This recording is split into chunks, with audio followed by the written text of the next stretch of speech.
If you've heard about Operation Stork Speed, or you've seen this graphic, or you have heard a creator talking about how we have toxins in our formula that Europe does not, I'm here to tell you that is more misinformation. My name is Dr. Lauren Hughes. I'm a board certified pediatrician. I'm so tired of combating misinformation. And so if someone posts only things that make you stressed or scared, unfollow them because they're probably not good for your mental health, maybe even lying. I'm always here to dunk on Bobby, always. This is not the dunk. There will be dunks later. This was a evaluation of a little over 300 samples of about 16 different types of formula. Before we get into it, we're gonna talk about a couple things to set the stage. Number one, the dose makes the poison. Everything is toxic at the right dose, everything. We have a liver and kidneys. We have our own natural detox system. Additionally, you can't escape heavy metals in your food because we live on Earth. Now, the other thing I'm going to talk about is the units in this, and that is in parts per billion. For perspective, is like 1 drop in an Olympic size swimming pool. Parts per trillion, which is in PFAS, that is 1 drop per 1,000 Olympic size swimming pools.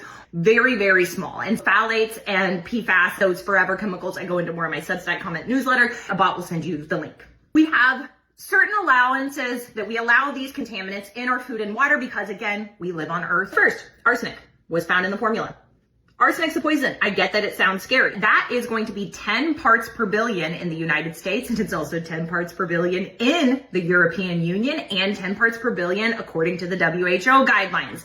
So what they found in the formula was that 95% of all samples tested had less than 2 parts per billion. An average was 0.5 parts per billion. So the majority had 2 drops or less of arsenic in an Olympic-sized swimming pool. Next is cadmium. Cadmium is a metal. The formula study, 95% had less than 1.1 parts per billion. Next is lead. 95% of all the formulas sampled had less than 0.5 parts per billion of lead.